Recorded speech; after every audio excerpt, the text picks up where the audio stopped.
I forgot how that theme ends. How did I forget that? Let's get this thing started. Let's get over here. There we are. Good morning, good afternoon, good evening, friends. My name is Jeff Fritz. This is Learn C Sharp with CSharpFritz. It's good to see you. I realized about a half an hour ago, as I was getting ready for the live stream, I realized I forgot to schedule this and put it on and create the YouTube event and get it out there so that folks could discover it and learn more about and plan for the session. Oops. I was out of office last week, so I missed my normal schedule of getting these things planned and on the agenda. So happy to do that. Happy to get that done and out there, and I'm glad that some of you are tuning in. Thank you so much.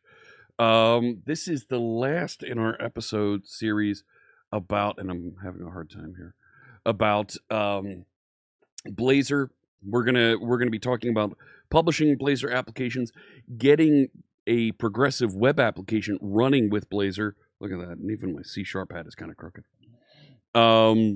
And talking about what that means and how it runs. And I want you to see some other examples of applications that were built with Blazor that have some WebAssembly components, that have some static server-side rendering components, so that you can see that Blazor really is the framework that you want to use to build web applications. Yeah, there's JavaScript frameworks out there that have been around for a very long time that do some really cool things, and they change quickly and they move around, and the support for them can be sketchy. Blazor with .NET 8 is blazingly fast. Yes, I see that in the chat room. There are some amazing things that we can do with it, and I want to make sure that you are aware of that and that you have a good time learning about it. Let me go to the chat room. Let's bring them up. Let's talk about this here. I think right. It's this one right here. There we go. We're broadcasting live on Twitch and YouTube. Thank you so much, everybody who's tuning in here today. Let me say hello to some of the folks that are here. Coffee and Coding is here. Napalm Codes, hello. MB0B6 on YouTube. MB0B, or is it MBob6? I'm not sure. Good to see you. Hello, Sergio. Hello to you. Jose Silva. Hello in Brazil. The Brazilians are here. So good to see you. Mahul, hello to you. Elena, how you doing there in Spain? Amal with a big hey. Good to see you. Chris Jones on Twitch is here. Jay Tandon on YouTube with a hello.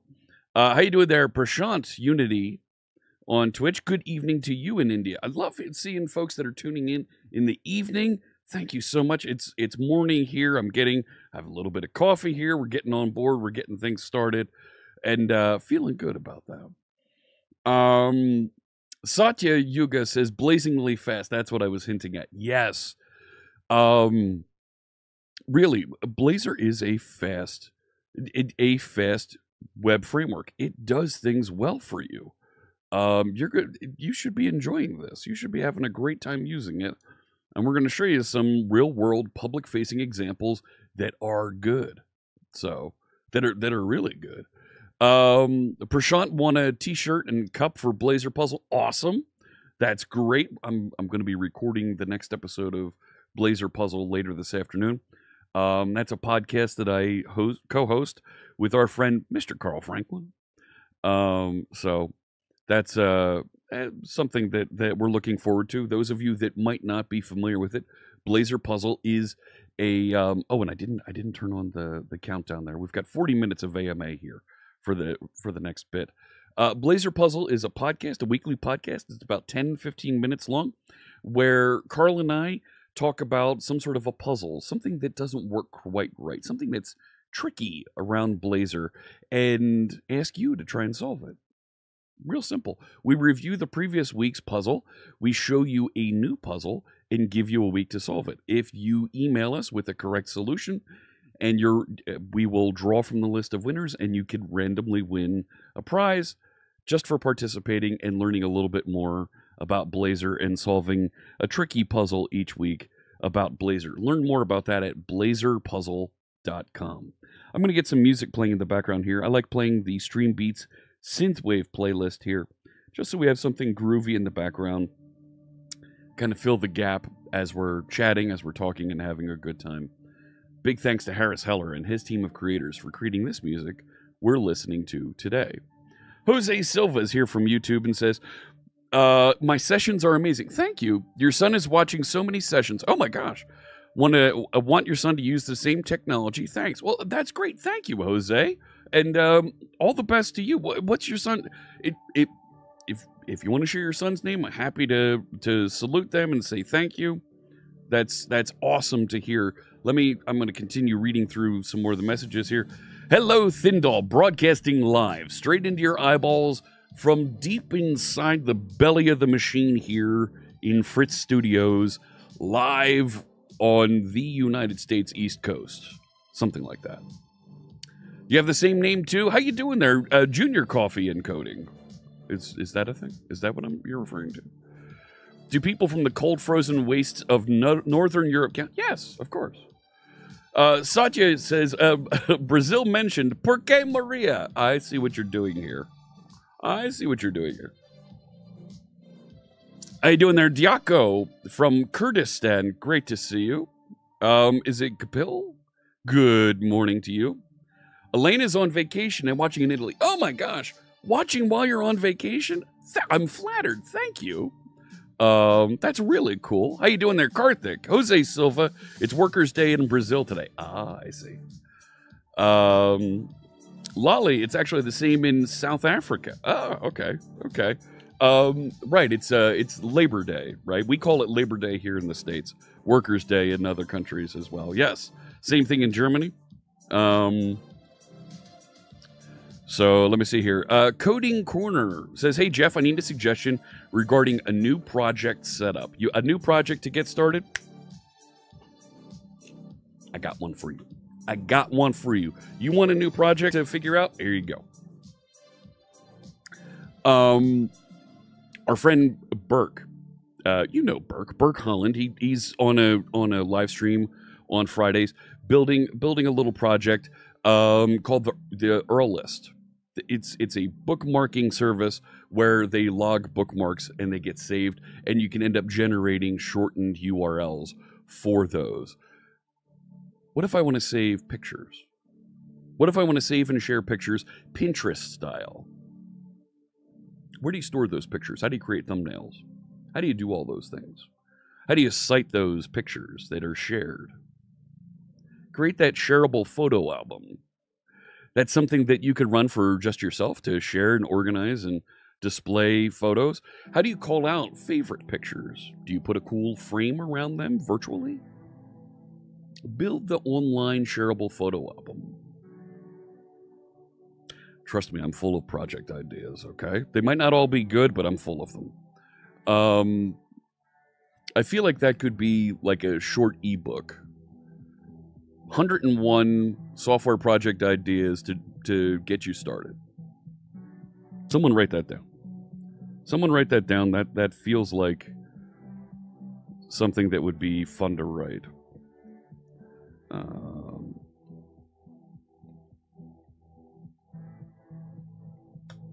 Yeah. Somebody call someone and tell them to do the thing. Let me see here. Say hi to Luis Henrique. How you doing there, Luis? Great to see you. Thank you for watching. Hope you're having an amazing day. Listen, don't bug Dad too much, okay? Show him how you can write better programs than him. All right? Figure out a cool C# trick that you can stump him on, okay? How you doing there? Apache Gaming is working home from today. Just got back from lunch. What was for lunch? I got a planned lunch. I've got a quick lunch break between the end of this stream and the start of when I'm recording Blazor podcast this afternoon. Let me know. I need to plan that. How you doing, Kartik Sundram? Arif is here from Pakistan. Hello, Mustafa in Iran. How are you? Kieran would like to answer. He wants to answer a question about setting up a project, but not an idea for a project. Fantastic. What do you want to know about setting up a project? We can do that too. Have I done much with Orchard Core, asks Apache Gaming, as a backend for a decoupled Blazor CMS site? No. I haven't. I feel like configuring a CMS is something easy to do. Content management is just a series, it is one or two tables that you set up and configure. And really, the tables and interacting with them is something that you can generate now. There's scaffolders that'll build that for you. Website that I'm going to show you later today that I've been building over on my other live stream, published and I've made available, called aspirify.net. It really is a content management system. It's a news aggregator website, and I built it from scratch, and it took me 2-3 days of coding. Like, if I had worked full-time on it, it would have taken me less than a week to build and release. I purchased a template for it, customized the template with my own colors and some font changes and things, added and removed features to it, and published. Like, the hardest work that I had to do was figuring out how to connect and present YouTube content. So, not difficult, but certainly a little bit time consuming. Would Orchard Core have sped up a little bit of that on-ramp? Sure. Absolutely. But I'm up for the challenge, and scaffolding and doing that is something that doesn't take long, and GitHub Copilot helps with that and eliminates some of that timing also. Kartik asks, have I done .NET MAUI? Yes, we did a series on .NET MAUI about a year ago. Check the playlist, C# with CSharpFritz, on the .NET YouTube channel. We're doing some .NET MAUI development on my other streams, moving the Tags app application into .NET MAUI. More on that coming. Sounds great. Oh, thank you, Coding Corner. Apache Gaming says, lunch today was a mushroom, frankfurter, and smoked cheese omelet. I like the idea of a smoked cheese omelet and a frankfurter. That sounds good. How you doing there, Carl Codes? Hello, it's going well. Thank you so much for tuning in. I should have gotten Tags app running here so that we could use the big board to share questions and review and discuss things, but I didn't get it running ahead of time. Need to figure out how to get that more into my schedule and planning to get things running here. So I've been working on and getting the aspirify.net website running, and I've been building all websites with Blazor. So the C# and the Cards website, the aspirify.net websites, both of those are built with Blazor. We'll talk about those. We'll look at the source code. The source code to both of those sites is not freely available, but the next series that we're going to do on this channel as part of this video series is going to be is a series. I've been discussing this briefly over on the other channel, on the other live streams. It's a series that I call the Big Dumb Blog, and it's a little bit of a throwback to what you're saying about doing content management. But we're going to build a simple blog. And there's the actual original source code for the blog is already on Microsoft Learn in other demos. We're going to take that sample that uses it uses Entity Framework with a database. We're actually even going to go simpler than that to start. And we're going to slowly introduce architecture concepts using Blazor server-side rendering, eventually a little bit of Blazor WebAssembly as well. But we're going to start with some Blazor server-side rendering and introduce a blog sample and slowly add architecture concepts, database concepts, and Aspire into the mix so that you learn features of .NET Aspire as we go along and build out and take something that's a very simple blog that has 2 or 3 pages and turns into the most, hang on, let's say this right, the most over-engineered blog known to man. But we're going to do it in a way that when you want to pick up a concept, each concept is a different episode, a different module of this series. That's coming. We should be starting it next week. I've got a bit of writing to do on that one, but should be starting next week. The things that you're going to see in the C# and the Cards website and in the aspirify.net website are me, quite frankly, learning how to do the things that I'm going to teach you in that series. Carl asks, have I considered building a blog with a headless CMS? That's what we're doing. I don't know if it's headless. Some of the first principles for the blog, entity framework, and database. We're even going to go simpler than entity framework for the initial instance. We're going to do Markdown on disk.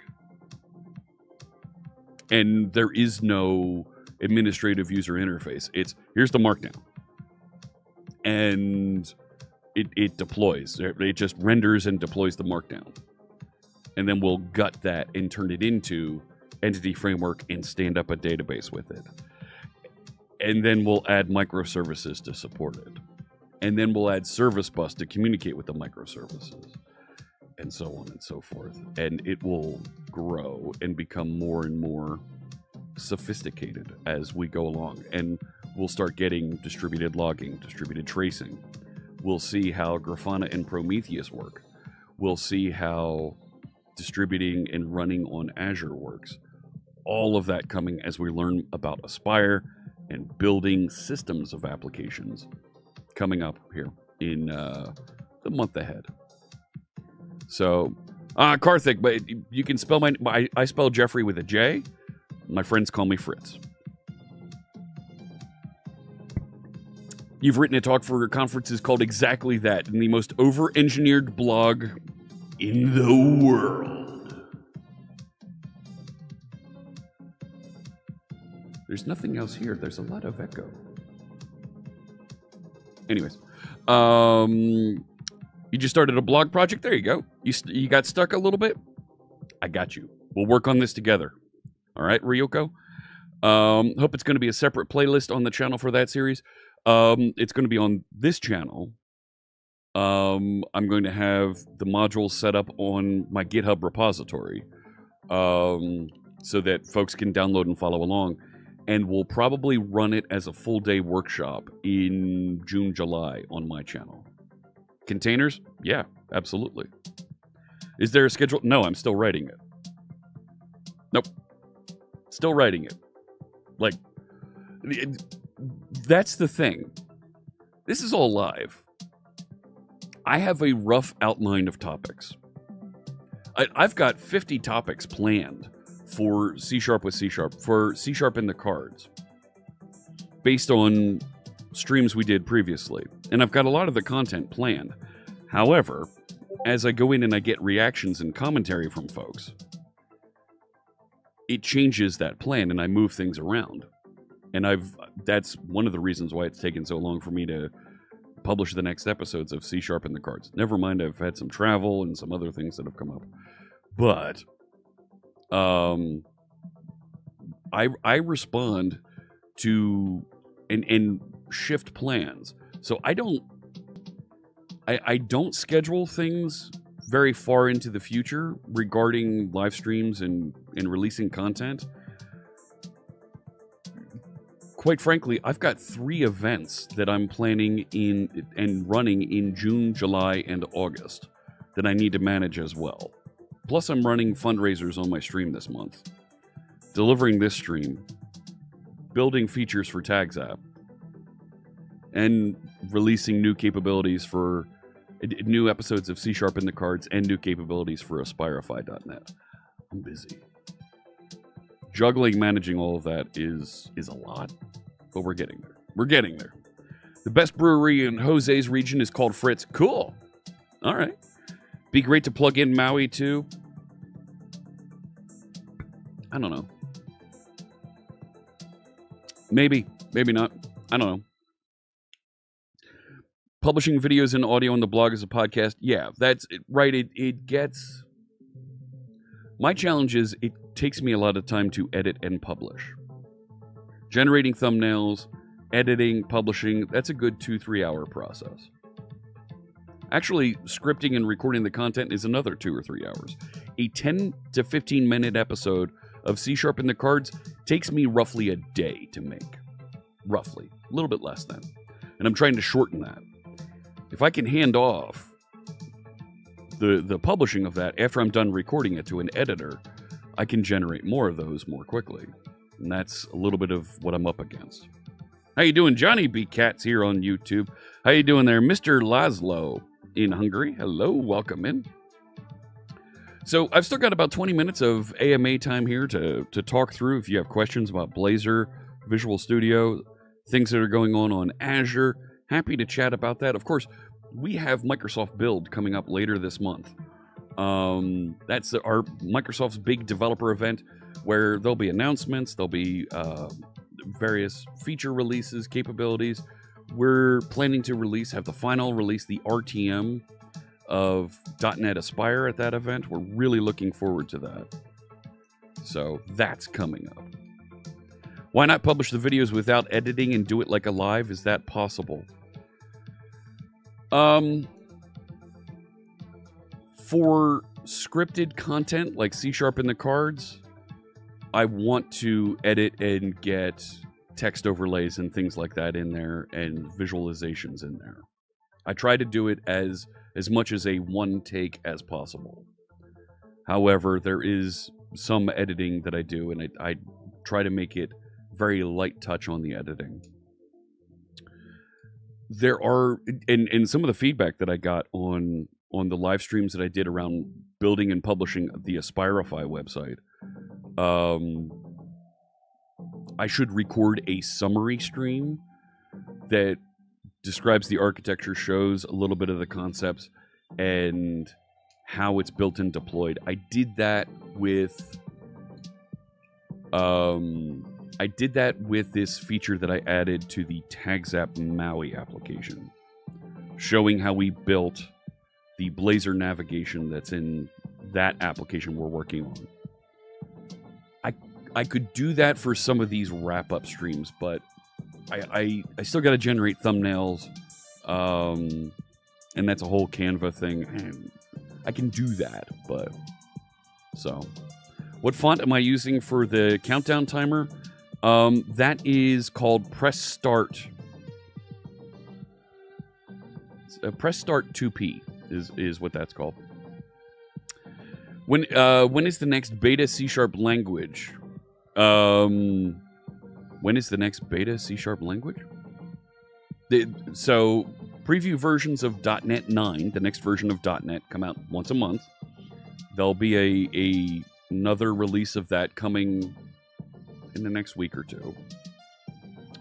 They will be, and there's new features that they're adding for C# in each one of those releases. Polishing, getting it ready for the release in November. November will be .NET 9's release as part of .NET Conf. We'll be scheduling that virtual event. You'll be able to tune in and watch. 3 days of content. We're really looking forward to it. So that's coming up in November. That'll be released. Now that's an LTS release. That's not an LTS. That's an STS release. That's a standard term support. So you're only going to get 18 months of support. It really is serving to set up what will be delivered as part of .NET 10 in November 2025 is the schedule on record as of this point. Let me see here. Any tips for learning object-oriented programming in C#? Don't focus so much on learning the abstractions right away. Folks want to teach the abstractions right away. Don't focus so much on learning abstract classes, virtual classes, those things. Don't even go into learning what records and structs are. Just focus on what classes are. And defining what an object is and the properties of it and how they interact with other objects. Start there. Once you are comfortable with what they are, then start adding in, okay, now, hey, these things are similar. Let's pull back some of that code and put it in one place to share across those classes. Hey, these classes are really simple and have just a bunch of properties. Well, let's make it into a record. These classes just have a bunch of value types in them. Let's turn that into a struct and start thinking about it like that. So, is it, wow. Yelizaveta asks, how do you find remote American companies as a junior developer if I'm living in Europe? That's very hard to do because there's a bit of risk involved there. American companies that hire folks remotely need to have some sort of a presence for taxing and government authority reasons in that locale, wherever you might be, even in the States, Canada, or Mexico. They need to have some presence there. Then, they need to already be comfortable with hiring people remotely. And many American companies are bringing folks back into the office and are reducing, if not eliminating, their remote work policies. Then, they need to be comfortable hiring a junior developer remotely. That's not easy to be comfortable with, because somebody who's a junior developer, you want to be training, learning from the senior developer and architect folks so that you're growing, inspiring, teaching that developer. Not having comfort with any one of those things is very difficult. I would look for an organization that has remote offices, physical offices in Europe, a multinational corporation that is based in the States. Microsoft has an office in Prague, a development center in Prague. There's a development center in, I forget, Nigeria. In Africa? In Nigeria? Nigeria, Kenya. I forget which country it is in Africa. That have folks that are building product. So it's difficult for me to point you at something like that. Mr. Laszlo asks, will Avalonia and Blazor be friends? Is Microsoft planning to buy Avalonia? I don't have any insight into acquisitions. Avalonia is a project that does a fine job on their own. I cannot comment on that. I do not have any influence or insight into that. Will they be friends? That's a question for Avalonia. Avalonia is building onto the .NET framework. Is a framework building onto the .NET stack. It's up to them to collaborate with Blazor. Could they reach out and do more with the team? Maybe. I don't know how much they're collaborating with the team, so that was kind of a non-answer answer. I'm sorry. Jean asks, can we expect a new .NET language anytime soon? Something like what Kotlin is to Java? No. Essentially a modern language with the baggage of without the baggage of backwards compatibility. That's what F# was. And what's wrong with backwards compatibility? Like, C++ is the language used to build the tool that you're watching this on. C++ is the language that was used to build the operating system that you're watching this on. C++ has been around since the 70s. It's got a lot of backwards compatibility baggage. What's wrong with that? Backwards compatibility is a really good thing. Backwards compatibility means that the language has been around for a long time, and it's evolved, and it's learned from itself, and it's delivered and created new features. Backwards compatibility says, hey, this tool, this technology, this framework, this programming language is really good, and people want more from it, and have learned to do things and have invented new ways to do things. That's a pretty good thing. That's a really good thing. So I would want languages and tools that have a long history because they've evolved. Use Fluent Blazor for this. For what? Help me out, Nobert. How do you find a remote? I already answered that. That question. Change all to public. No.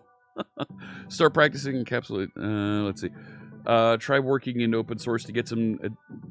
Even then, working in demonstrable experience isn't going to. There are government regulations, unfortunately, for businesses that they need to adhere to. But once you find organizations that are comfortable and have gone through that process, then you might be able to find folks, but that's hard to say. Hey, UNESCO. Yeah, got my super C# hat on. There's nothing wrong with backwards compatibility for developers, but it's a challenge for language designers. Presumably, adding new features to a language would be easier when starting a new language.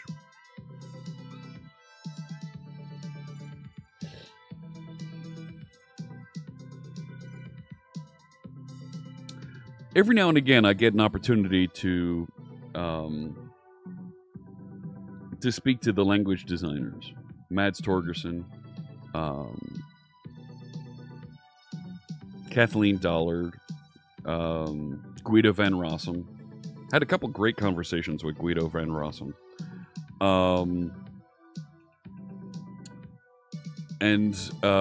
Why am I forgetting?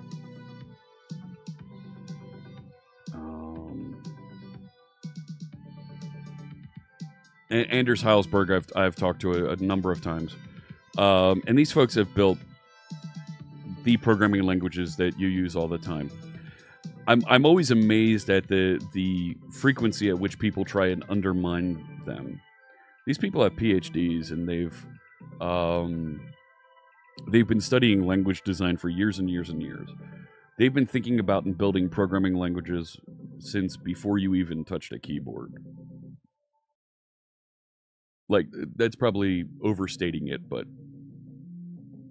so when we think about when we talk to these folks, they build for that backwards compatibility because they want their language to stick around. Like, the backwards compatibility, while it might appear to be a hindrance at some point in the future, C# version 12 is the 12th version of the programming language. It adds 2 or 3 features, keywords, syntax that it knows how to interact with. But when you compare that to the number of times that you update a website or a mobile application, you're updating and deploying updates to your mobile application or website weekly, monthly. Over the course of 25 years, they've updated it 13 times.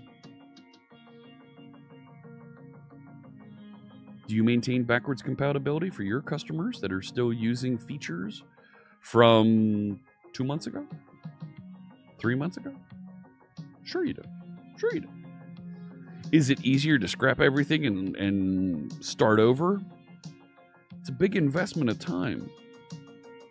Is that going to be valuable to your customers, to your employer? Customers won't care. In fact, you're going to see customers push back because they don't want to migrate to the new thing.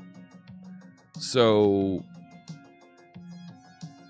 right, that's the... Oh, no, I'm not saying you undermining. I'm saying other folks will question language designers and say, gosh, why did you come up with this feature? It's so stupid. And then 6 months later, they'll see the other features that are being released as part of the language and what has been happening in the language design, and they'll go, oh man, it'd be really great if we had this feature. Yeah, we shared that as a beta 6 months ago, and you didn't like it. Like, no, not antagonistic at all. No. Oh gosh, please. No, I don't see that as at all. Customers won't care if they're engaged in using the product. you need to give them a significant sales opportunity, a significant return on investment for them to pick up and migrate and use a new product. What's the return on that investment? Is it significant enough?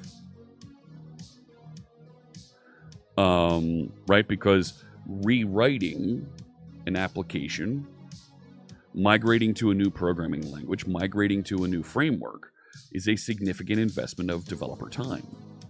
What's the return on that investment?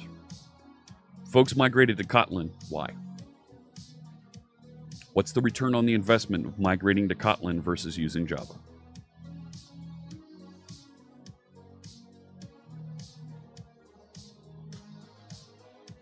That's what the business needs to answer.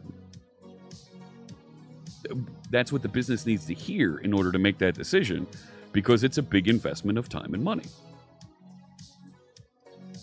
Right? And that's something that we as developers need to manage and juggle.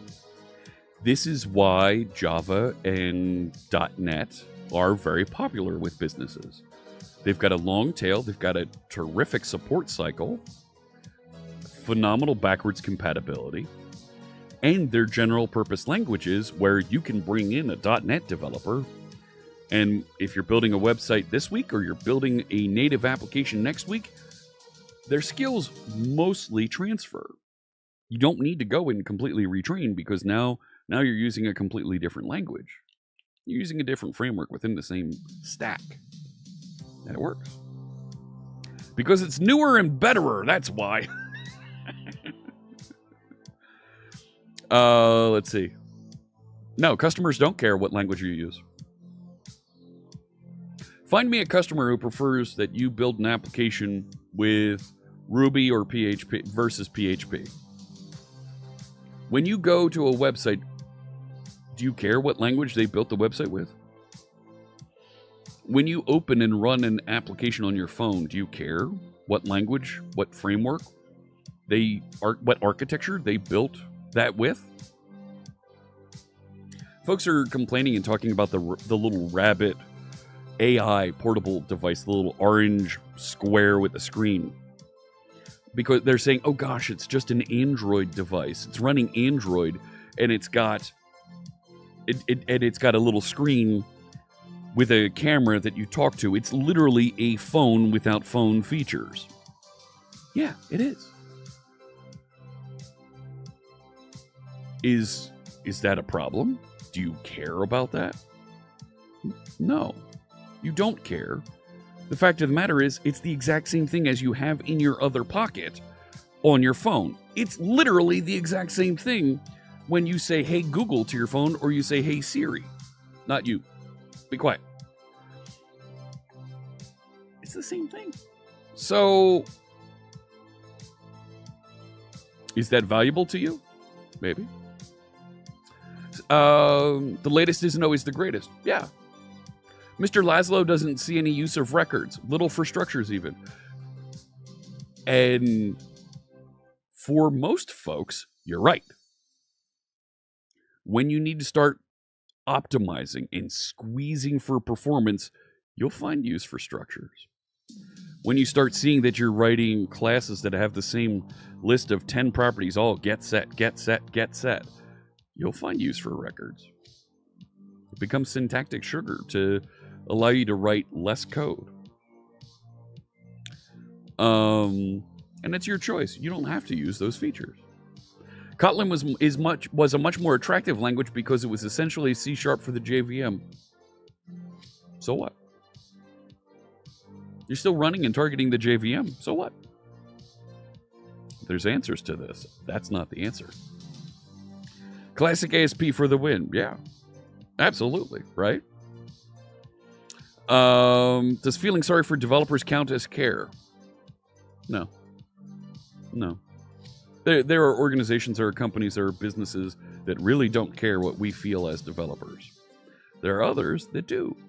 And they sell and make developer tools, and they want you as developers to be happy and productive because they know software makes the world go round here in 2024. And if you're watching this in the future, I hope software still makes the world go round. And the better, more productive software that we're able to build faster, quicker, and higher quality. The better everybody feels and does with their work, or their lives, for that matter. Businesses care about the cost of maintenance. They do, Eric. Yes. After we build this application to solve problem XYZ, how much more time do I need to put into maintaining that thing?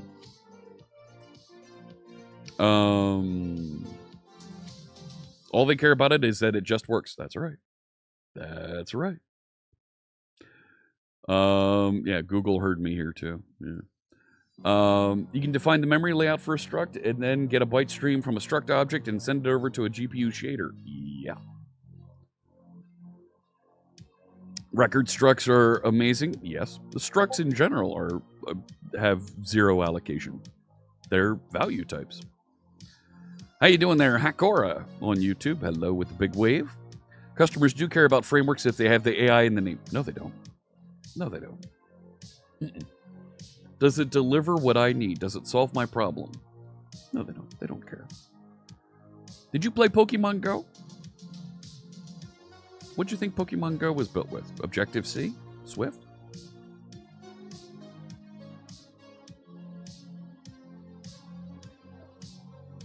Pokemon Go was built with Unity. It was built with .net. Did you care? No. You play Pokemon. Speaking of retro frameworks, Apache Gaming says I was finally able to take the COM references out of my Blazor website on Friday. Oh my gosh. COM for ADODB? That's a situation where I would set up a microservice. Let that service sit over there and do its thing and connect over into it from your Blazor application. AI in the name isn't a framework issue, it's a sales team issue. Yeah. You don't get my stance. You think Kotlin was good because it targeted the JVM, but see no value in having a new language? That's what's the value to the business in using Kotlin? Targets the JVM. So what? You were building with Java before. It looks and feels like C#. The business doesn't care about that. What do they care about? What causes a business? What's the business value in going to Kotlin? The customer doesn't care that it's written in Kotlin. The business, the executives, the development managers, when they decide, hey, we're going to shift from building with Java to building with Kotlin, why do they make that decision? There's an answer to this, and you're tiptoeing around it. All of a sudden, every single service company has AI. I completely agree, Thindall. The over-AI-ification, is that a thing? The spread of AI into all the things is a little... It's a little on the nose. I say this as a company that just released, as an employee at a company that just released keyboards that have an AI button on them and a button on the corner of the operating system that spins up an AI. Like, new language might make delivering things like discriminated unions more easily. Who cares about discriminated unions? The business doesn't care about a discriminated union, and neither do customers. One group of people cares about discriminated unions, and it's developers. And even then, you can work around discriminated unions. What does the development manager and the CTO want that would say, yes, we're changing our development methodology and language from Java to Kotlin? Are we starting the Blazor PWA from scratch? Nope. The business indirectly cares if I can attract more productive... Oh, you're almost there. You're almost there. There it is. Kotlin made development safer and quicker. It raised the quality and the productivity of developers, and because it was built in part by JetBrains, you had a tool built and delivered that supported it that made you more productive, versus Oracle limping along with folks building and delivering Java editor tools. So there you go. It's not more modern features. It made it more productive and safer, raised the quality of the software. So They switch languages for dev productivity to get things done quicker, easier maintainability. That's right, Cygamut. There you go. That's why you change languages, right? This is why you hear people talk about using Go in places where C++ was used. Because you get a little bit more, I don't want to say you get type safety, but you get a little bit more protection in Go than using C++. That's right, developers solve problems for businesses, Carl. Yep. Never used a discriminated union in 20 plus years. Right. Discriminated unions are effectively dynamic types, but it can only be one of these types in this dynamic type. Which, make up your mind. Which one is it? And you can even then, like, you can work around it by implementing an interface. And only one of these two types implements that interface. You can do that. It's not entirely clear and easy to do. Oh, I gotta turn off. Hang on.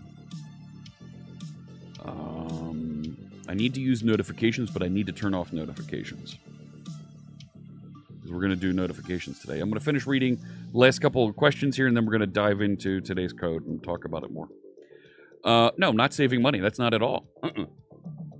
It costs money to change languages and frameworks. That's not. It's making folks more productive with higher quality applications. That's where they want, right? So that they're writing less code in the future, right? Less code, more faster. One of T and U. There's already a NuGet package that does this, Apache Gaming, for C# if folks are looking for it. But you can work around that in most cases. Like, I had a very long discussion with the language designers about why folks want discriminated unions, because I believe they're a nonsense feature that we don't need. That's my current perspective on it. I don't think we need discriminated unions. It's people complaining about a feature because they only think a certain way and don't want to use the language the way that it's currently designed. They think in a more dynamic object way and don't want to use a statically typed language. That's what I perceive it to be. Is it a good reason to say to businesses to stay up to date in technology? Because if we stay with the old one, it's going to be more expensive. That's a good reason as well. Yes. Absolutely.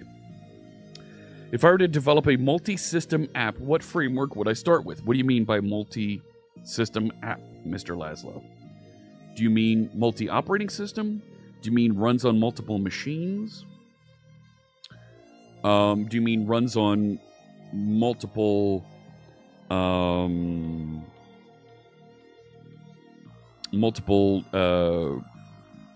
definitions? And now what am I thinking of? Multiple scopes of, right, a desktop, laptop, tablet, phone, cloud-sized services, IoT. Help me out there. Now you see people moving from Go to Rust. I'll say this again, and Go is maintained by Google. Rust is maintained by Firefox.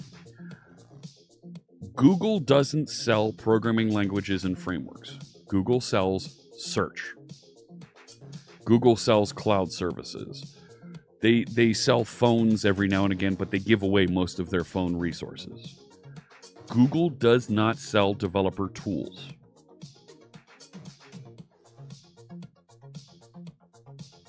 Neither does Facebook. Neither does Firefox. JetBrains does. Apple does. Microsoft does. They're invested in your success as developers. Google just, unfortunately, and my heart goes out to the folks that work on developer tools and languages at Google. Google just laid off a ton of people that build languages and tools because it's a cost center. It doesn't generate revenue for them. They're building tools and things for themselves, and they happen to publish it.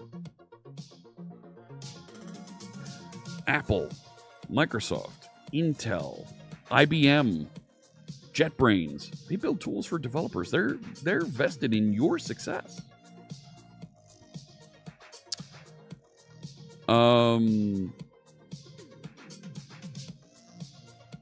It's not the only valid reason. It's the top reason I hear. Yeah, discriminated unions has become a meme now. I completely agree with that. They're beneficial and used in TypeScript. So, they get boiled down to a dynamic type in JavaScript. No, they are available in C# as a NuGet package. They're written and maintained by somebody else. It's not a core language feature. You like functional C#? That's cool. Go is not maintained by Google anymore. Yes, they did give it away, but it was started by them. They have a number of folks that maintain Go that work for them. So,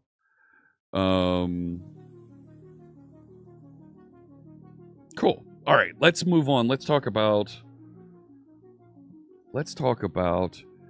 progressive web apps, Blazor, and building and extending and doing some interesting things with getting our application deployed and running out on the big internet. Hello out there.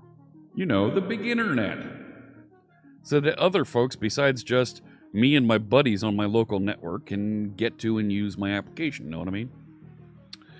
The source code for these samples, I still haven't updated I need to rewrite the text. It's going to take me a while to rewrite the text.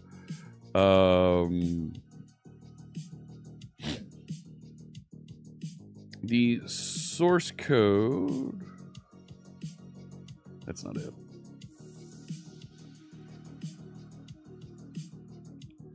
Is that it? Is that where I have the code? Yeah, that's it.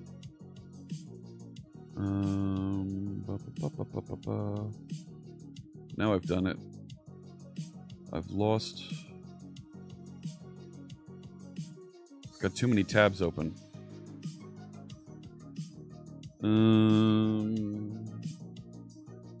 Where the heck did it go? I just had it open.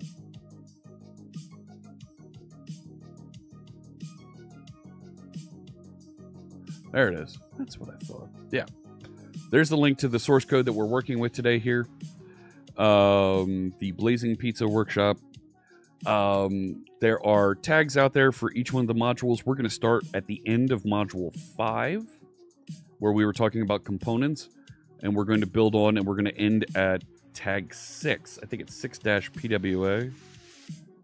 Yeah, 6-PWA, and that'll be the wrap-up. I'll have text, and I'll reorganize this in the GitHub repository over the next few weeks. So there should be a link to that source code just below here on YouTube. If not, I'll get it in the links there. Let me get Visual Studio open here, and we'll review where we left off, and we'll start building and adding progressive web app capabilities into this. So, and we'll talk about what that is and how we can take advantage of it here in just a minute. Oh, I left Steam open. Yes, you can find me on Steam. You can find me on battle.net, out there playing games in the evening. Actually, I don't have Battle.net open. Yeah, look at me. I actually did that right. How to add Firebase push notification. I don't use Firebase. But that's something that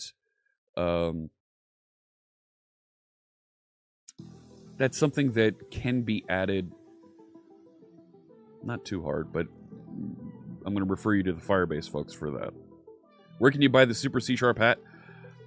It's not for sale. Sorry. You started your career as a junior .NET developer just as curious about the AI? Leaders are full of hope that AI is going to take the programming jobs.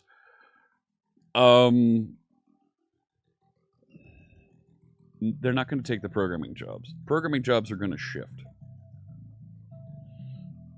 You still need to be aware and need to be able to review and update and build things. There's a certain amount of low-code development that happens out there, and it's been happening for years and years. Folks that write Excel spreadsheets with a series of macros in them and a button that fetches data or something goes and runs reports.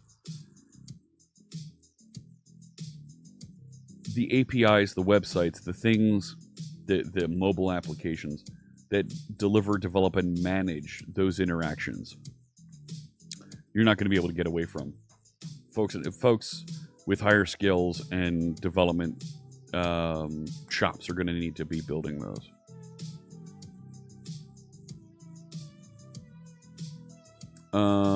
Is it possible to add push notification with SignalR to Blazor WASM? Yes. Yes.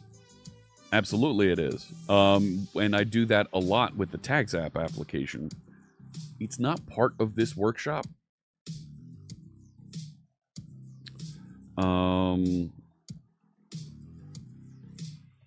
Let me see what I can do to add that as a later feature here. To do some refactoring and show how you would do that. Spend 5 minutes talking to ChatGPT and you'll never worry about AI taking your job. Okay. That's cool. Glad you feel that way. I kind of agree with you. Here we go. Let's dive in. Let's head over to the code and get into this. There we go. This website. This one. There you go. Look at that. There's my logo. Look. Wow. I do that with lasers. No, I can't back that up. This is... I will strangle you with my microphone cable. That's a line from The Wedding Singer. That's how old I am. I'm quoting Adam Sandler in The Wedding Singer. That's better. Get that cable behind me so I don't have to think about it. Do you do that with Blazors? Yes.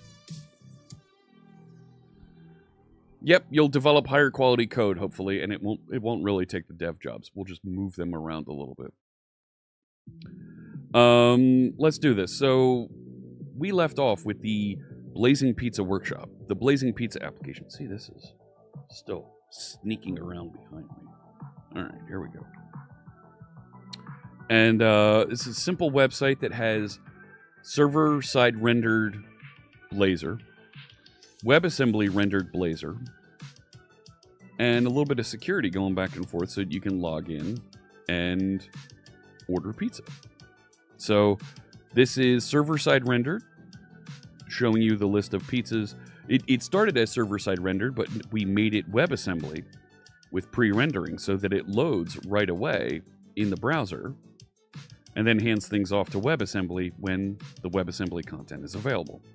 So I can click in and specify how I'd like my pizza to be customized. I can order that pizza down here. I can log in. Yes, thank you. I will log in. Appreciate it. And there's my pizza. I'd like to have it delivered to Jeff on 123 Main Street in Springfield, Illinois, 12345. That is completely fake data.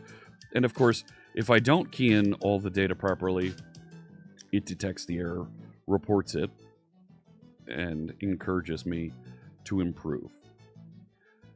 And then I've got it popping up with a little map here that we built as a JavaScript component that we imported and we're interacting with here in our Blazor code in the browser. And we've got this little bit of faux data that's driving it, right? It's fake data. It's driving our pizza to us here. It's out for delivery, and we can see that being updated and delivered to us. That's where we left off. Now, at some point, you want this to be an application that folks can install so they can have your pizza shop sitting there on their desktop, so they can open it up and order pizza, and it's right there, encouraging them and taunting them. You want pizza for lunch, don't you, Fritz?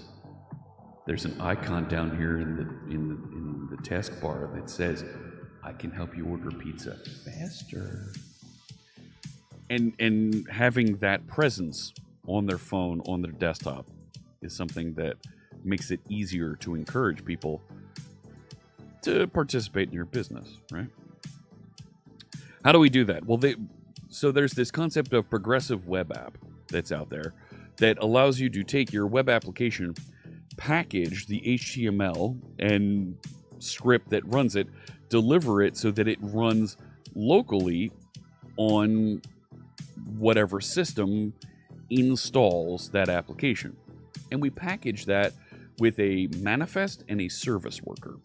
The service worker controls how interactions are published and sent to that application running on that system. The manifest describes, here's the collection of things that need to be downloaded, installed, and how to customize and present it as an application with a desktop icon, running on your phone, tablet, desktop. We can do this, of course, with Blazor because Blazor is just another web framework. So let's add in some of those capabilities to the application and start making it easier to make this website installable as a local application. Now, I'm running here in Chrome. I'm going to run with Chrome for the rest of this episode. First thing we need to do is we need to create a service worker. And I was creating one. You see my file still lingering out here from when I was building and working and practicing last night. I practiced this, so it should work. This is live. You know stuff will go wrong. So I'm going to stop the application, and I'm going to start off adding a service worker JavaScript file to the root of my server managed website. So Control-Shift-A, I'm going to create and add a new item called service worker JS. It's going to give me a template for a JavaScript file, which of course is empty text. I have some code that we're going to paste in here. So you can install the service worker, right? This is how you get things started. Install a service worker. And we want to be able to maybe fetch data if we need to have things cached and run offline. This is a website that receives pizza orders. You can't really run this offline, so I'm not going to do anything for that fetch process.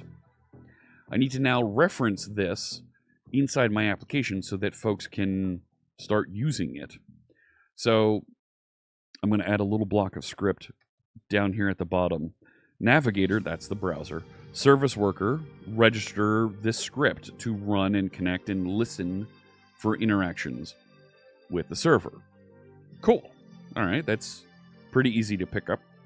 And if I were to just run this application now, right, and we take a look in the developer console, we'll see that the service worker is registered and available.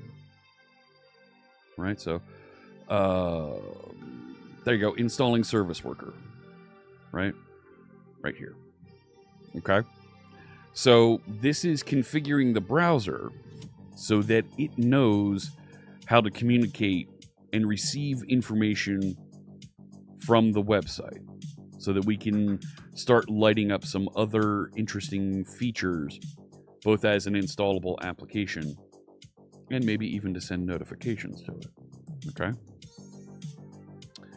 So let's make this into an application, more than just a website, an application that could be installed. So we're going to do that by creating a manifest. The manifest is a little JSON file that sits out here and just describes, here's the resources to make this into an application. Okay. So once again, I'm going to do Control-Shift-A here and add a new item. And it's manifest.json, and it goes right at the top of my website in the www root folder, right? Remember, the www root folder is the collection of static files that the web server is going to serve right from the root of the website, right? This folder structure that's inside www root here is exactly what's served There is no intervention by the web server. It just takes whatever that content is and serves it, right? It's that static content. JavaScript files, CSS files, images, fonts, so on. So I'm going to paste in very simple manifest here. The short name of our website is Blazing Pizza. That happens to be the full name of the website. And we've got some icons. There's an icon that looks like a slice of pizza. It's a PNG. You can tell because it's .png, but we're going to explicitly define the MIME type here and the size that is supported by that.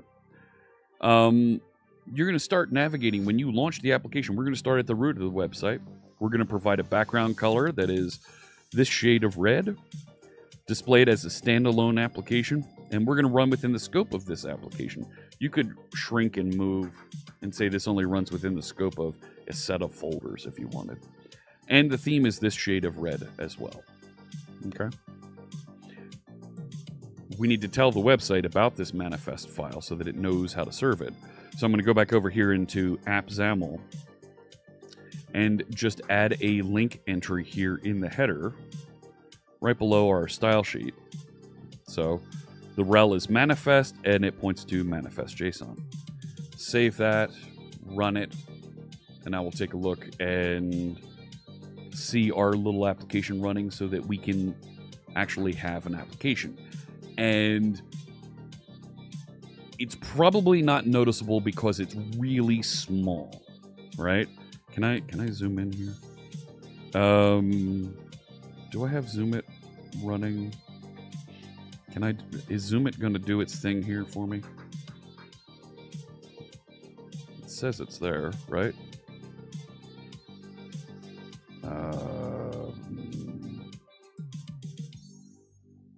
Right. Control 1 to zoom. Yeah, that's what I thought. It's... there we go. That's the browser. No. You're not doing this. There it is. Is that actually zooming in? Yeah, it did. Okay. See this right here? That's the install app button. That lets us install the application. So when I click that, it says, hey, do you want to install this application? Hey, get that music label out of there. Get the music label out. I want to see this. Come on, move. It's not going to go away. You're supposed to go away now. Thank you. There, you can see install app, and there's the name of it and where it's referencing to get it. So if I click install there, it's now available, and it actually opened a new browser over here, but now I've got this application. And notice the browser bar is gone, and it feels more like a full application at this point, right? Because it's got a title bar at the top, it's got all the things here, and now, oh, and I've got a notification here. This is what I wanted to be able to show. I'm going to leave that there. Let me see. Can I add another? Let me see. Look at this. Fritz is going to add content on the fly here to the display. Right? This is so dangerous, it's not even funny. Right? I'm just going to add another one. And nope, not that one. Get rid of that. Hang on. Right? This is me trying to this is me trying to show you a little bit more of my screen that isn't normally on screen.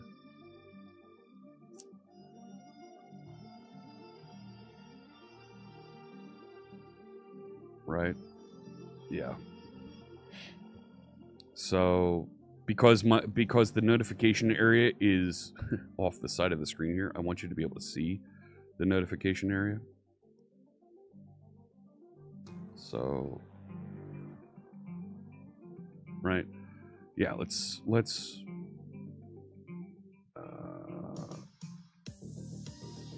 There you go. You can see over there. This is the bottom corner of my display. Would you like to pin to the taskbar? This notification showed up. Hey, do you want this feature? Sure, go ahead and pin it to the taskbar. And now, I'll hide that notification bit. Now it's pinned to the taskbar, so even when I close this, right, my little Blazing Pizza application is there, and it comes up with the name of Google Chrome. That's weird. But when I click to launch it, it opens up this Chrome instance, and I stop the application, so it doesn't actually get somewhere. There, now the application is running and connected because the web server is running. So, right, it feels a little bit more like a native application, and it also gets on the start bar too. There it is right there, Blazing Pizza. Okay, so now I've got something that's more like an application that I can use to order my pizzas, and it functions exactly the same way that it did before. But it's running in this faux browser window that's hidden the fact that it's a browser. And I can still navigate and work and use it. Okay? So, that's nice. But I want to do more to make it more application-ish. So, what if we added notifications to it? Now, there were questions about SignalR. There were questions about, right, using Firebase to push. You can absolutely do that, but you can send and push notifications into the browser and into the progressive web app so that they're received and pop up as notifications on whoever's system, right? So it shows up as a notification on your phone or whatnot. Let me catch up on chat. Thindoll always has Zoom It running. Yeah. When you play StarCraft, you want to group units. So change the hotkey. Magnified Circ Rush. Do we need to always manually create a manifest file for each new project? There is a PWA template that I don't think has the I'm not sure if it has the manifest in it. Let's take a look. Let's take a quick look. If we say .NET new Blazor help, it'll show us the features that we can turn on and off on when we build it with Blazor. No, it doesn't have the PWA switch. Yeah. No, I think we need to add them by hand now. Yeah.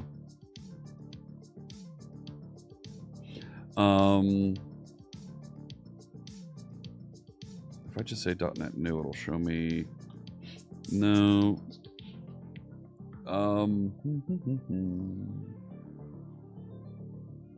If we try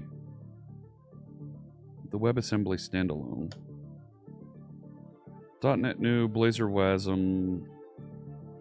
Yeah, there we go. So the Blazor WASM one does give you the progressive web app with the manifest JSON, right? So let's split the display here. No, not that way. That way. .NET new, Blazor WASM. No, it should be one word, not two. Thank you. Test PWA, and it was just dash PWA. Dash PWA. And if we take a look,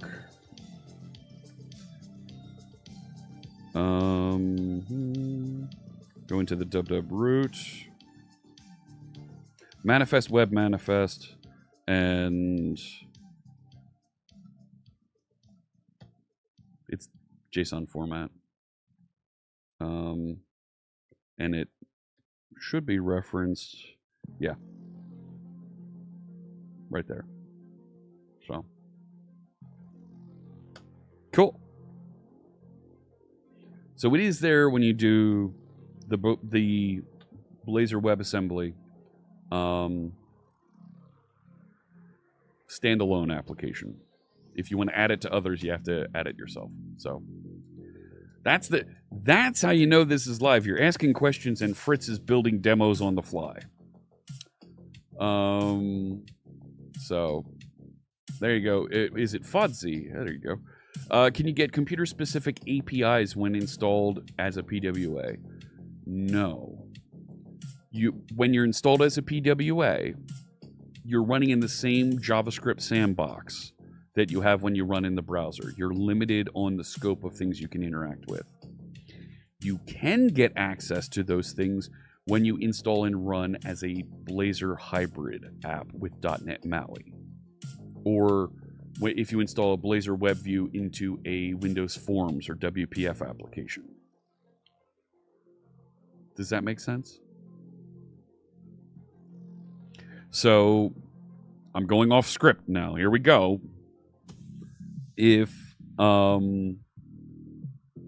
Right, so if we add a new project to this, and I'm going to add .NET MAUI Blazor hybrid. All right. I'm not going to commit this. I'm just going to show the template. Yep, .NET 8. And I'm not even going to run the Android or Mac OS or iOS versions. I'm just going to run the Windows version. Right, so this is a Blazor application with Blazor files, Razor files there. Right? Oh, shoot. What's the... Isn't it? No, that's not it. No, that's the arrow. Right? These are kind of what you expect. I was hoping... I can't remember what the thing is to draw the box. Anyways. It's been... I'm not a Zoom it person. Right? Where is it? Draw a box. No, not that. I don't want to change the pen color. Straight line is shift. Rectangle is just control. Okay. Anyways.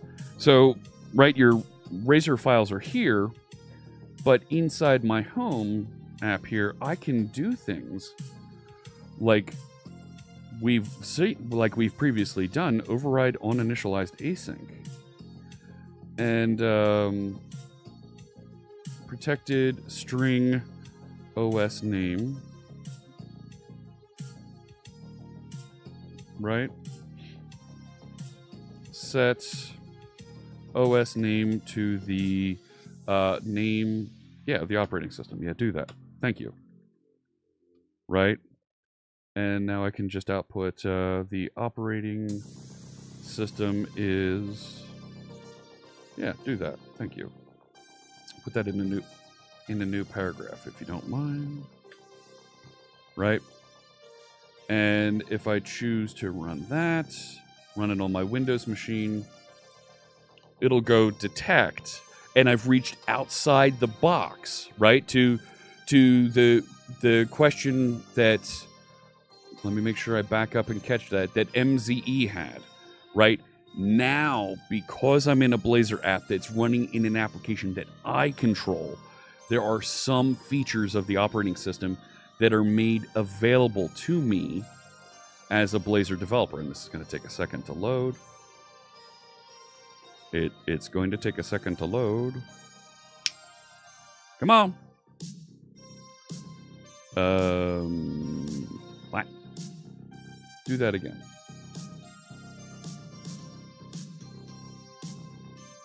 It's not even stopping. Stop. Try that again.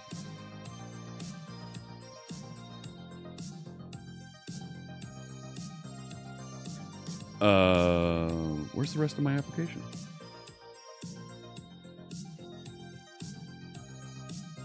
Hang on.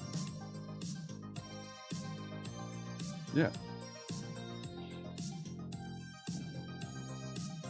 Should have started, and it should be... There it is.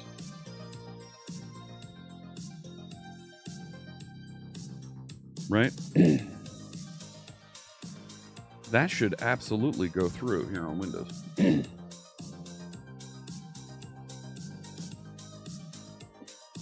There it is.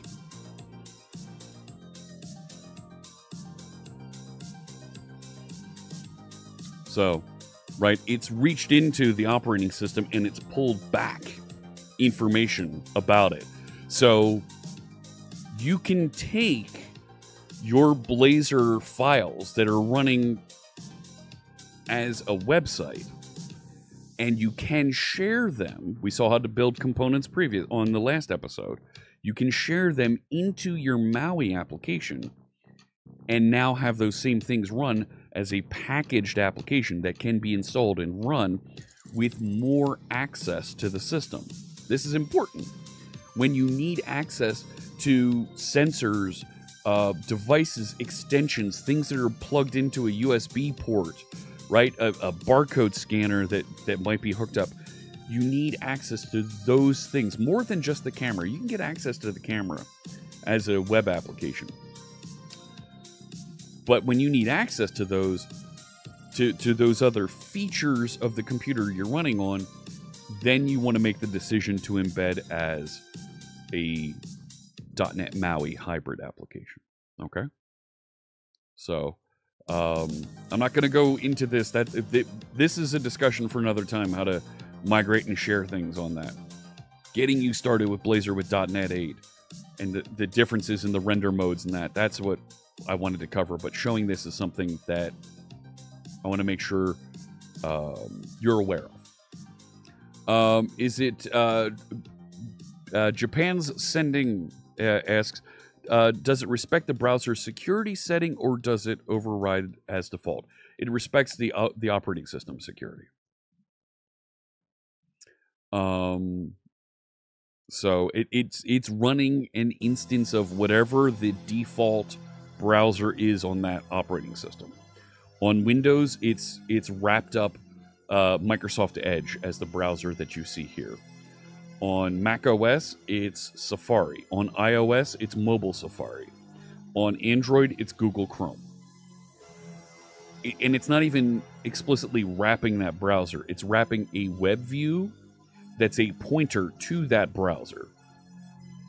This way, when that browser on that operating system is patched and updated, your application is patched and updated also, because it's just a indirect pointer to that. You're welcome. I'm glad I could answer the questions there. And show the difference between PWA and the .NET MAUI application.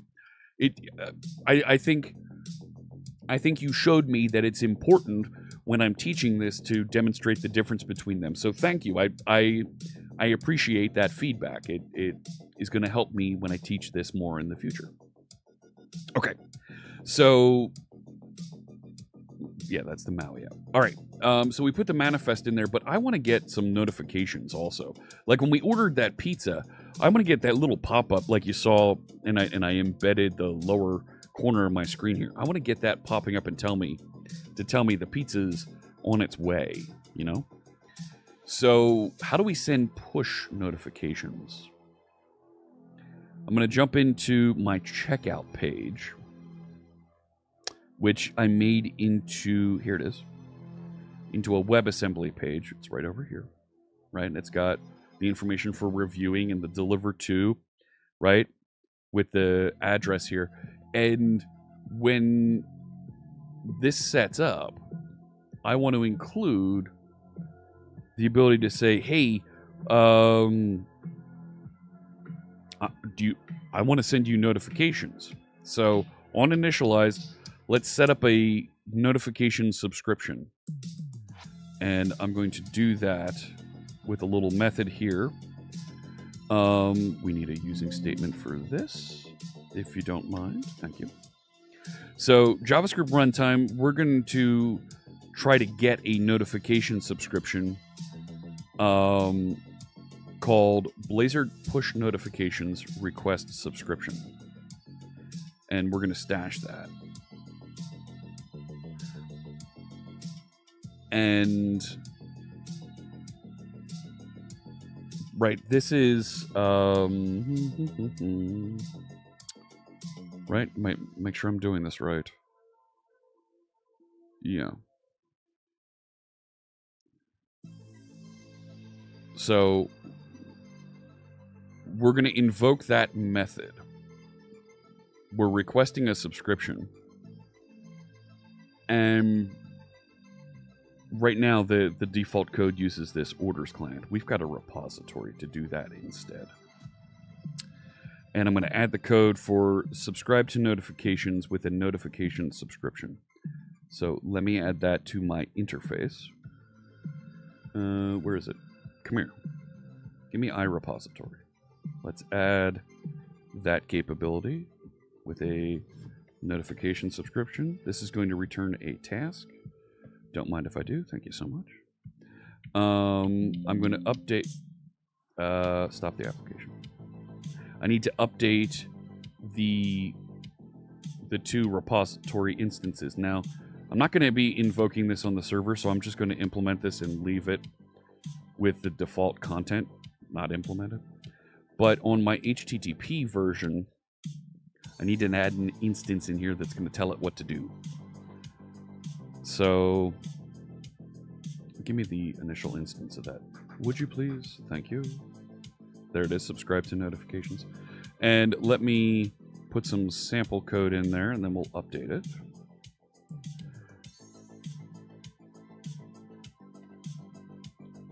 Right, is that right? And we need to make this async. Cool. So we're going to put as JSON into a notifications API. We want to subscribe with this subscription. And then we're going to make sure we get success coming back on that. Now, this subscription is actually sitting up here. It's been in the code from day one. I wrote it as a little minimal API. I wrote a notification subscription as minimal API. Okay. So this is out here and it has notification subscribe. Gets the user ID for whoever this person is, and we're going to set up a subscription, save it into the database that says, hey, I want to be notified that these things are happening. Okay. How do we send those notifications then?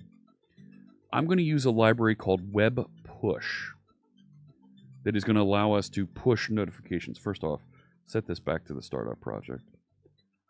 Manage the NuGet packages on it. Thank you. So this is the server-side project. I'm going to browse and add the project called, yep, there it is, Web Push. It remembers that because I did this last night. Go ahead and install the latest version of that.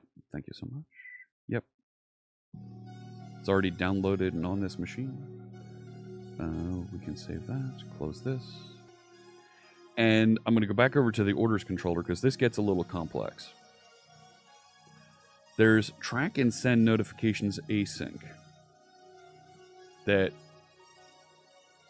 we're going to end up calling here. We're going to say, for this order, here's my subscription, and after a certain delay that we're preparing, which is 10 seconds, we're going to send a notification, your order has been dispatched.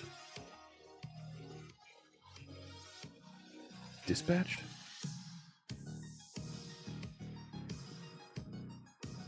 Once again, computer folks writing restaurant terms.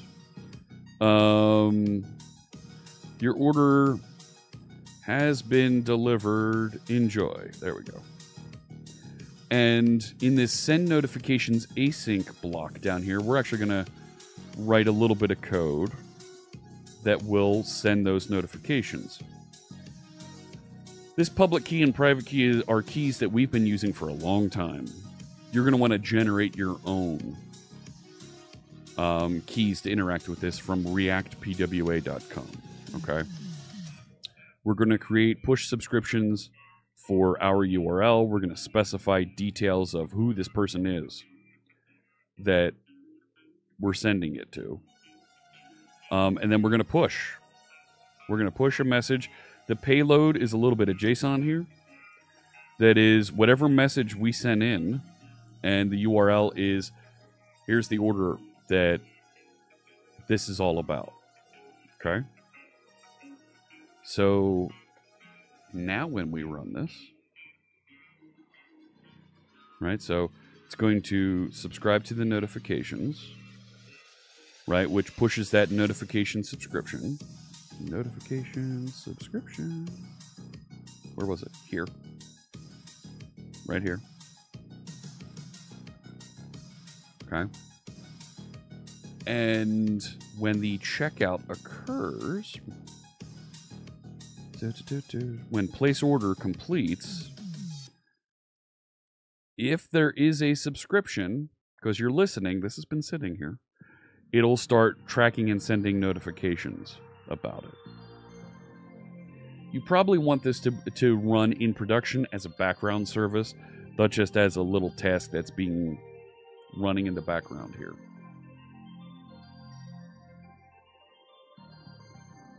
What's the internal working of an iOS notification in Apple server or what? No, this is an operating system thing that the browser does. It's a browser feature. The browser is setting up and listening at a specific URL for messages. I think that's everything. Let's give this a try now and see if it works. So I'm going to start the application. Come on. There we go. There it is. Let's order some pizza. Order. Yes, I need to be logged in. Thank you so much. I appreciate you looking out for me, Chrome. You are a good and valuable friend. There we go. Deliver to Jeff.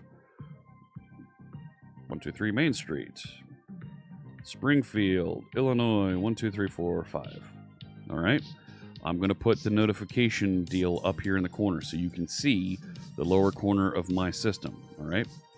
Place the order. And in 10 seconds, we should see a notification pop up. Actually, it didn't prompt me for the notifications. Probably because I've already accepted it on this machine. There it is. My order is out for delivery. Right? And it goes away. And we'll wait, and in 1 minute,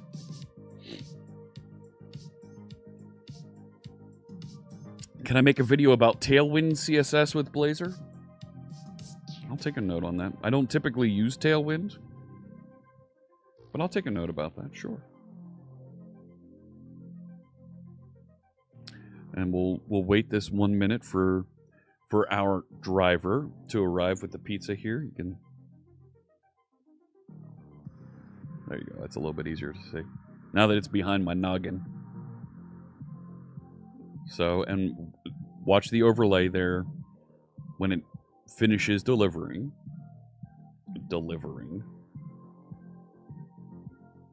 Chris did do one for .NET Conf last year. I think you're right about that. There you go. And there's my notification. Your order has been delivered. Nice.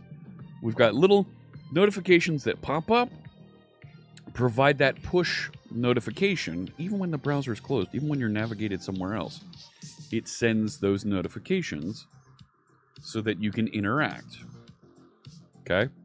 I've already approved and allowed and granted access to that. So. That's right. Blazing Pizza is arriving. Apache Gaming says there's a very good extension for Visual Studio that makes Tailwind much easier to use. I did not know that. I'll have to look that up. Especially if I'm going to write a video showing how to use Tailwind with Blazor.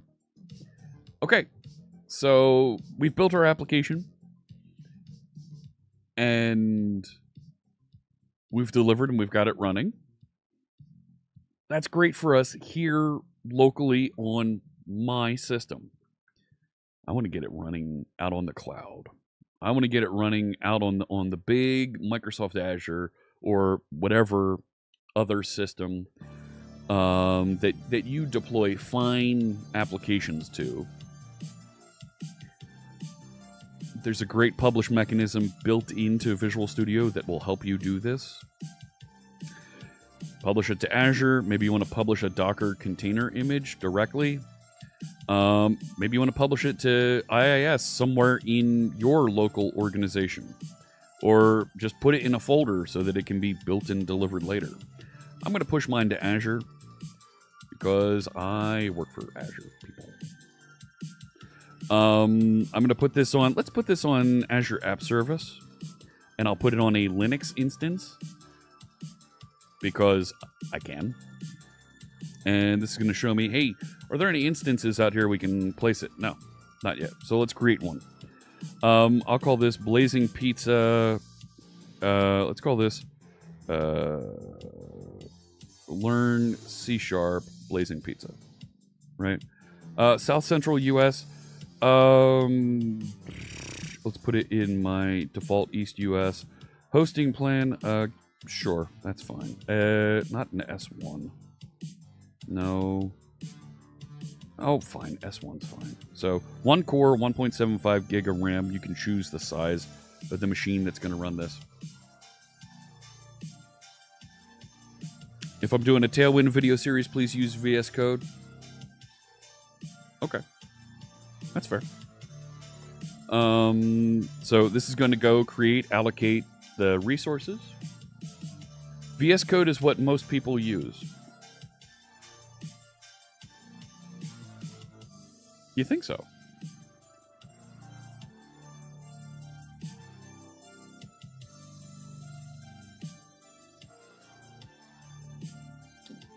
I'll just leave that there.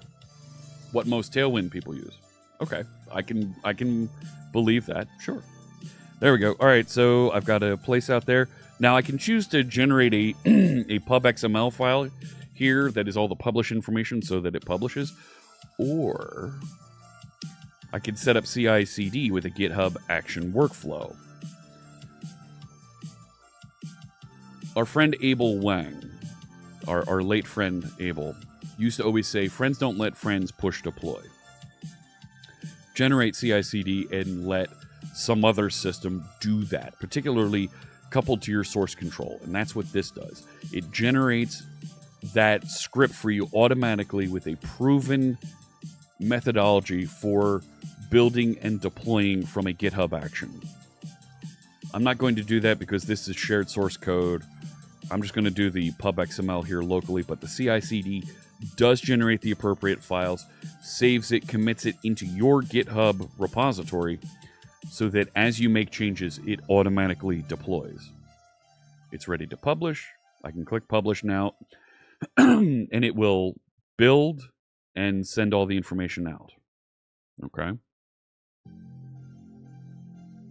So it's going to verify that everything's configured to get delivered out there.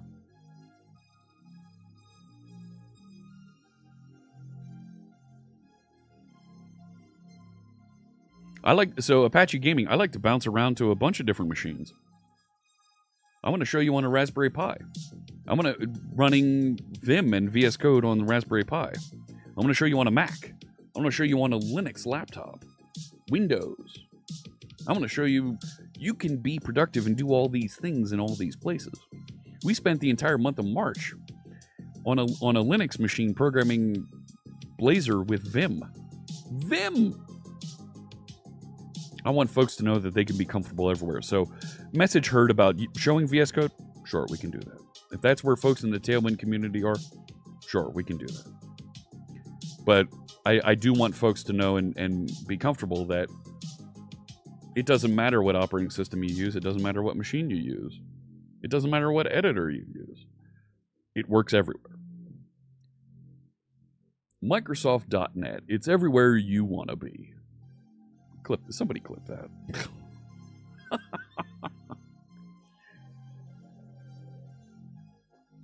So, like,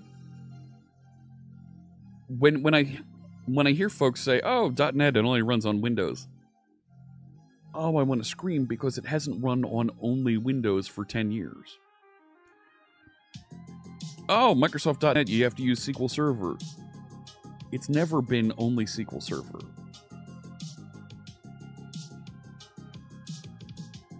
It's so. Oh, Blazor, it's just another Silverlight. Is that a bad thing? Silverlight's still around. Silverlight's the basis for .NET 8. Little did you know. That's quite the evolution. We were talking about backwards compatibility. Silverlight turned into .NET Core, turned into .NET 8.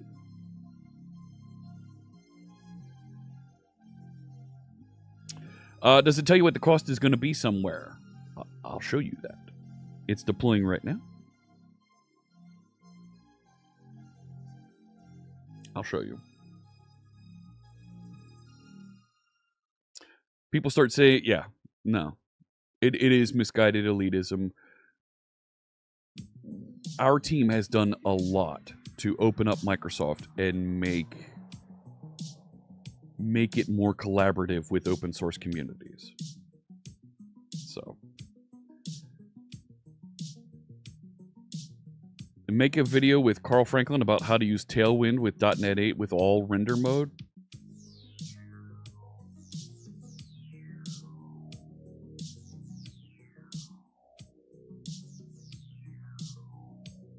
Still publishing.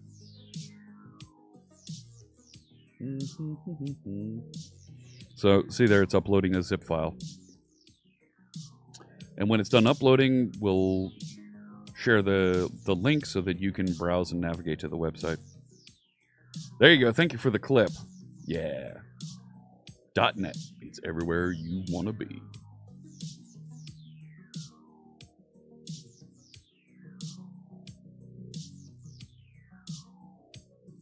Come on.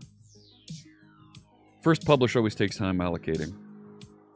When this runs on GitHub with the publish there, it takes about 1.5 minutes to publish. And I'll show you some of these other websites that are out there running that I've built, that I've shared some of the source code to, some of the techniques, and some of the techniques that we've learned from, that I've learned in building them, are going to be part of the next series on .NET Aspire. And building with Blazor for the cloud. You've had mixed luck with zip deploy.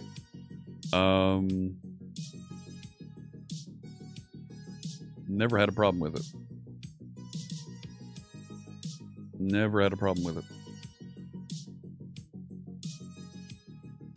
So, should be finishing up here in just a second or two.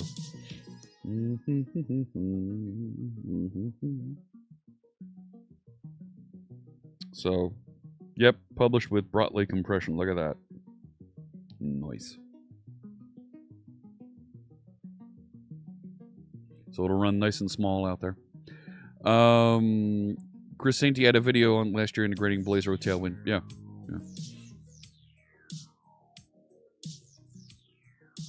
Right, any CSS framework you can integrate with Blazor. Blazor's just a tool to generate and put angle brackets on the screen. Right, to put the markup on screen. The styling that you do with that, you can do with Tailwind, with Bootstrap. I'm a big Bootstrap fan. I've been using Bootstrap for a long time, and it hasn't let me down. You want to use CSS Flex directly? Go for it. Go for it. You can do that. It doesn't get in the way. So,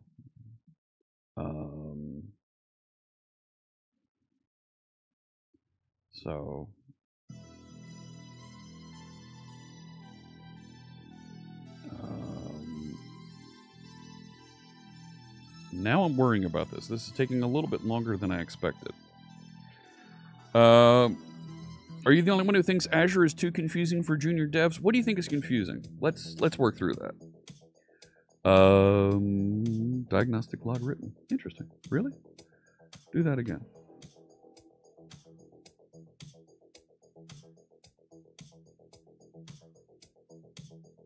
Because it should have. Yup. Wait, that's framework. I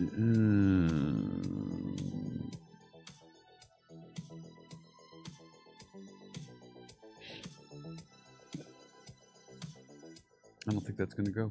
I think I need to make it framework independent. I don't think yeah, cancel. Give me a second here. Let's change this. Self-contained. Yeah.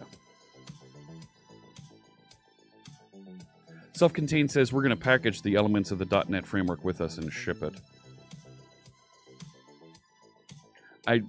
These days I prefer to package and deliver things as containers.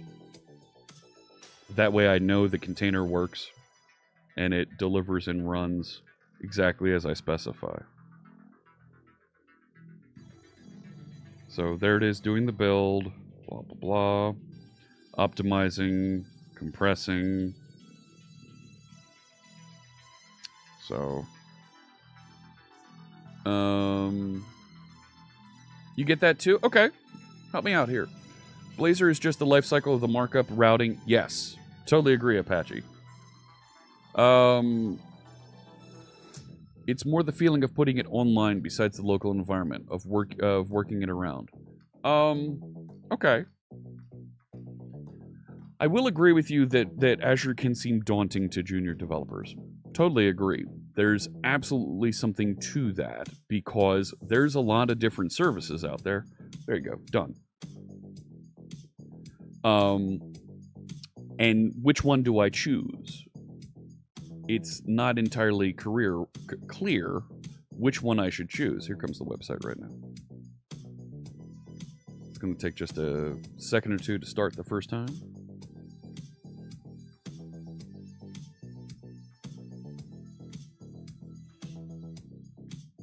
Yeah, it says it's ready. Warming up the site. Oh, is that what you think you're doing out there?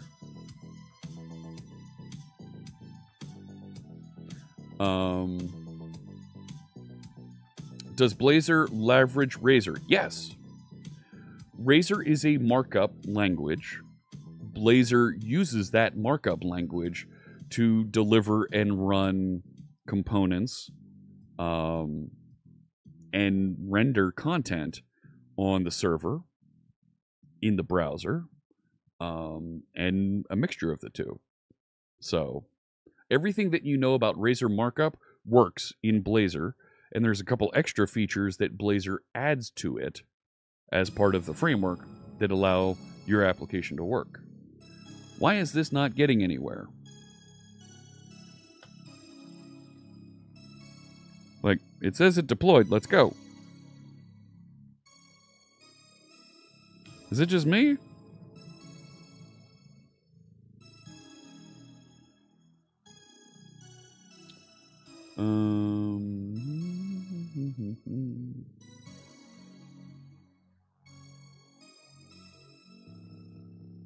Don't know why it's not loading. Let's over to the Azure portal. Take a look-see. And then we can answer that pricing question. Learn C#. Blazing Pizza, there it is.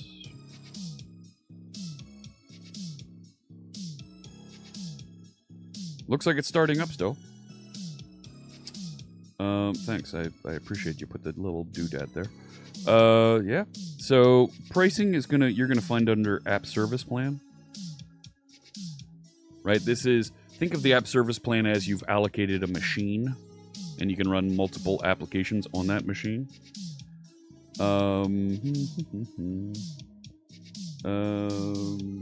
Scale up, here we go.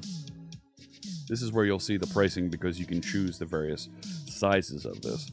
So this is running on a standard S1 here. And you can see behind me, if I let that run for the full month, it's going to cost me $69 American. I can change and move that around and choose different prices if I want. Like, let's put it over here on this one. Give me 2 processors. Downgrade my foot. That's 2 processors. It's only... I'm getting less CPU allocated to me, but I'm getting 2 of them. And I'm getting 3.5 gig of memory.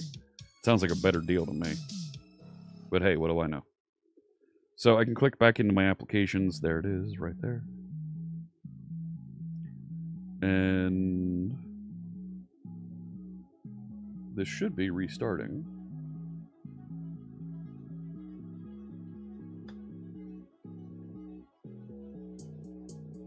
Maybe I just chose the day that it's not going to respond.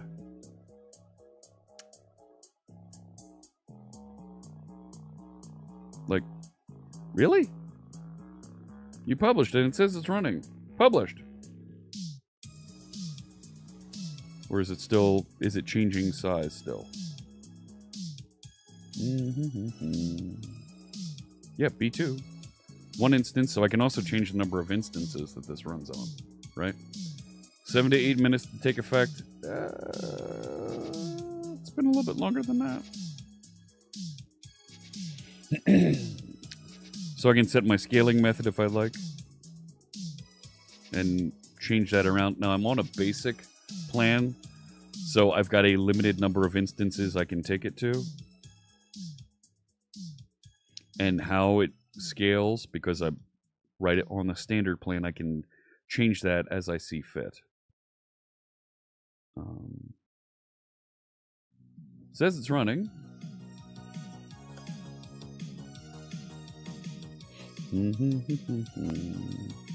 No.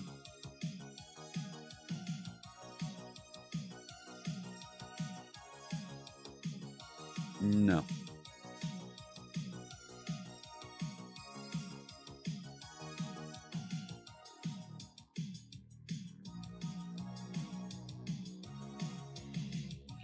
Taking its good old time. Yeah, auto scale is not the default. It's expensive for personal projects. Tell me more.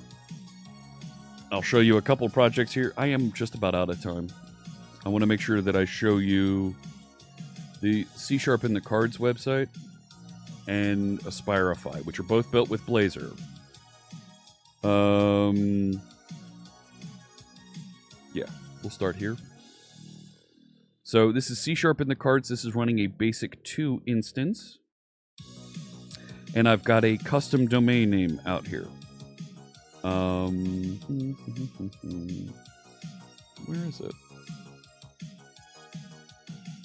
They moved it.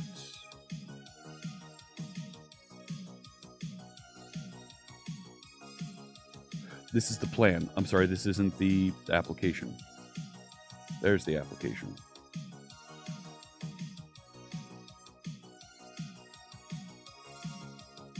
So this has a custom domain on it. Okay. So you can go through and set this up and it'll automatically manage SSL certificates for you. But I deploy and manage this with a GitHub action. Why is that stuff taking so long to come back? Is there something... But C# in the cards.com. It loads really fast. Presents in the screen. You saw the CSS load for the first time. But when I navigate around in here, that was the video link. I didn't want to go to that one.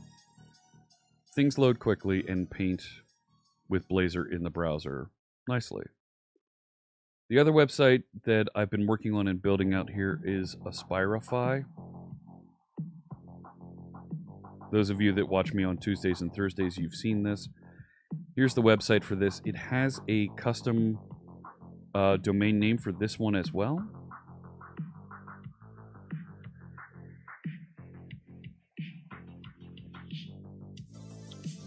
So you can go to aspirify.net.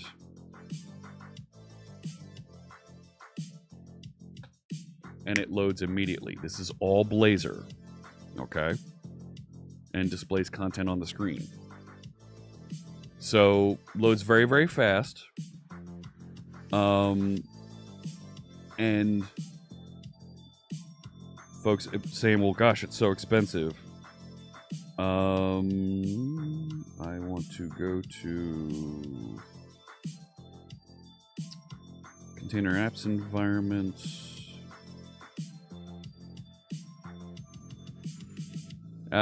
This is an ACA. This is an Azure Container App, so I actually need to go all the way back to the resource group to be able to see the cost. And $10. $10 to run it. Piece of cake. So $9 for, right, I ran it for the last 10 days, so it'll cost me $30 for the month. And that's right for all the services to run that website. Redis is expensive compared to Cosmos. You can get Cosmos DB for free.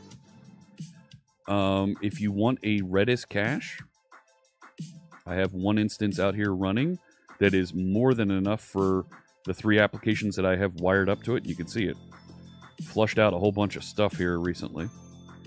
Redis is not expensive. The initial setup and configuration that they give you looks expensive.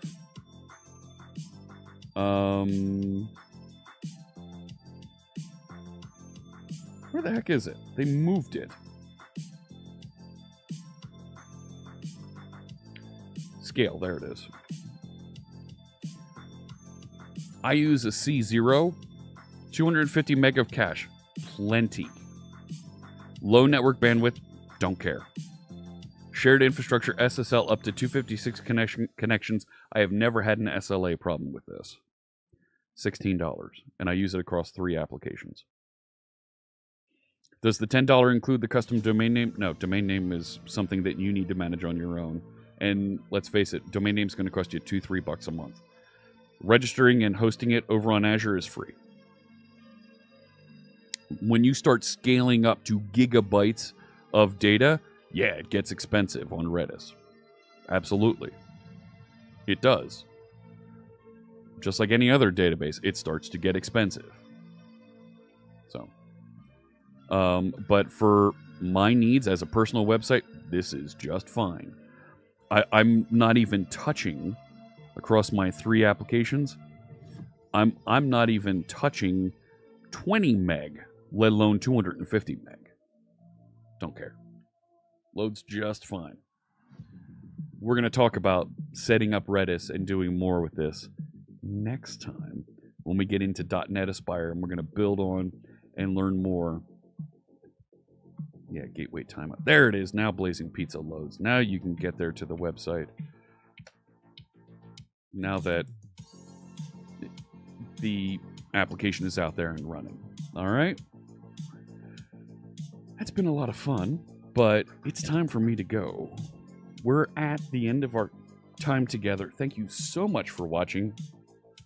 This wraps up what I wanted to cover with Blazor for this section of the of this series. Next week we're going to start a new series and talk about building a blog and introducing architecture concepts and scaling and adding engineering capabilities and bringing in .NET Aspire. .NET Aspire is being released this month. V1 is going out. We're going to introduce those concepts. We're going to show you how to work with it. The things that I've built already for the Aspirify.net website, where you can get all kinds of news about .NET Aspire, see sample code, tutorials, blog posts, everything that I've learned and we've worked through with the Aspire team to build that website, you're going to see as we build the Big Dumb Blog sample starting next week. All right? Stop the music. We're done. Wrap it up here. Let's go, Fritz. It's time to go. People got things to do here. Thank you so much for joining us. I'll be back next week. We'll talk more about building applications for the web, building applications with database, and all kinds of other services, scaling up as we introduce some of these architecture concepts and get you started and running with bigger websites and getting beyond just the user interface framework. We're gonna start talking about some of those back office concepts that developers like to discuss. All right. Next week, same time, right here. All right. I will not be broadcasting tomorrow. Tomorrow, I have an event. I'll be in New York City, speaking in person at. They got me out of the house. Can you believe this? And so I'll be in New York City speaking at an event tomorrow. Friday, I'll be back on my channel speaking over there if you're looking for some more live coding interactions. Friday. And folks even asked me if I'd play a little Overwatch on Friday as well. So that's coming up. I do have a charity fundraiser that we're doing for the month of May on my channel. I'll have more details about that over there. We're raising money for St. Jude Children's Research Hospital we'll talk more about it on my channel. Thank you so much for tuning in. If you're watching on YouTube, check out the other videos that we have on the .net channel. They're linked either right over here or down here, depending on how you're watching this video. If you're watching the recording, check out the C# with CSharpFritz playlist on the .net channel. All of my videos from this series, going back 3 years, are available there. There's more than 50 episodes that you can tune into with the same type of discussion interaction, teaching various topics around C#, ASP.NET, Blazor, .net. Check it out. You'll have a good time over there. For those of you on Twitch, let's get ready for a raid. Let's see who else is streaming out on the big Twitch TV network. Who can I get you connected to? Who's doing something fun, something interesting that we can raid, learn more from, and hopefully do something with. You know what? Our buddy Bald Bearded Builder is out there. I gotta raid him. He's building some content, and he started a conversation last week about using var in our code. Let's talk about that with our friend the Bald Bearded Builder. Thank you so much. My name is Jeff Fritz. I really appreciate you joining us. I wish you good health and good coding. Take care.